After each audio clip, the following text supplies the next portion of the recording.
Cessado o tumulto, Paulo mandou chamar os discípulos e, depois de encorajá-los, despediu-se e partiu para a Macedônia. Viajou por aquela região, encorajando os irmãos com muitas palavras e, por fim, chegou à Grécia, onde ficou 3 meses. Quando estava a ponto de embarcar para a Síria, os judeus fizeram uma conspiração contra ele.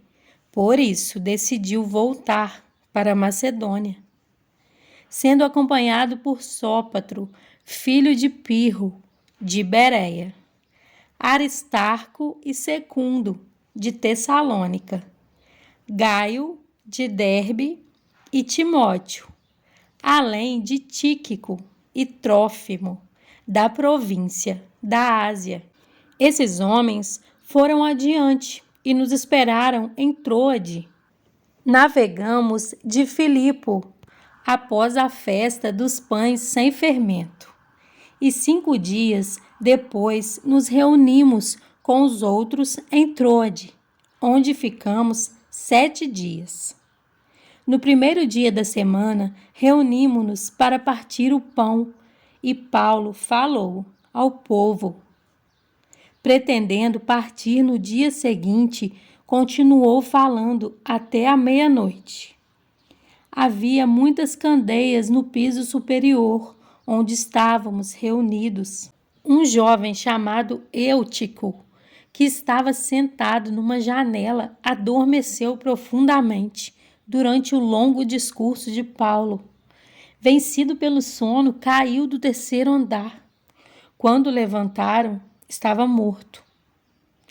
Paulo desceu, inclinou-se sobre o rapaz e o abraçou, dizendo: "Não fiquem alarmados, ele está vivo." Então, subiu novamente, partiu o pão e comeu. Depois, continuou a falar até o amanhecer e foi embora. Levaram vivo o jovem, o que muito os consolou.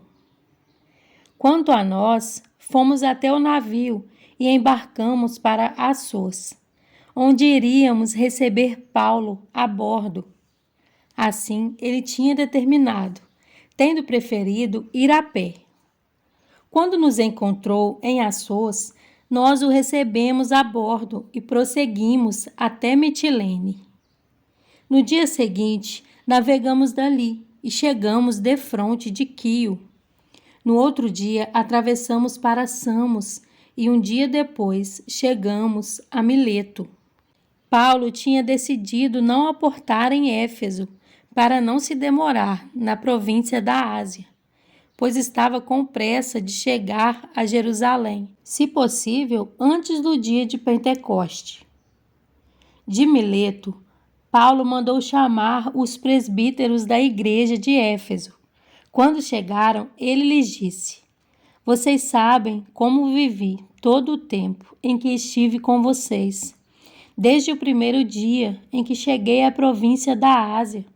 Servi ao Senhor com toda a humildade e com lágrimas, sendo severamente provado pelas conspirações dos judeus. Vocês sabem que não deixei de pregar-lhes nada que fosse proveitoso, mas ensinei-lhes tudo publicamente e de casa em casa. Testifiquei tanto a judeus como a gregos que eles precisam converter-se a Deus com arrependimento e fé em nosso Senhor Jesus. Agora, compelido pelo Espírito, estou indo para Jerusalém, sem saber o que me acontecerá ali, senão que, em todas as cidades, o Espírito Santo me avisa que prisões e sofrimentos me esperam. Todavia, não me importo, nem considero a minha vida de valor algum para mim mesmo, se tão somente puder terminar a corrida e completar o ministério que o Senhor Jesus me confiou de testemunhar do Evangelho, da graça de Deus. Agora sei que nenhum de vocês, entre os quais passei pregando o reino, verá novamente. a minha face. Portanto, eu lhes declaro hoje que estou inocente do sangue de todos, pois não deixei de proclamar-lhe toda a vontade de Deus. Cuidem de vocês mesmos e de todo o rebanho, sobre o qual o Espírito Santo os colocou como bispos, para pastorearem a igreja de Deus, que ele comprou com seu próprio sangue. Sei que depois da minha partida, lobos ferozes penetrarão no meio de vocês e não pouparão o rebanho. E dentre vocês mesmos se levantarão homens que torcerão a verdade a fim de atrair os discípulos. Por isso, vigiem. Lembre-se de que durante 3 anos jamais cessei de advertir a cada um de vocês disso, noite e dia, com lágrimas. Agora eu os entrego a Deus e à palavra da sua graça, que pode edificá-los e dar-lhes herança entre todos os que são santificados. Não cobicei a prata, nem o ouro, nem as roupas de ninguém.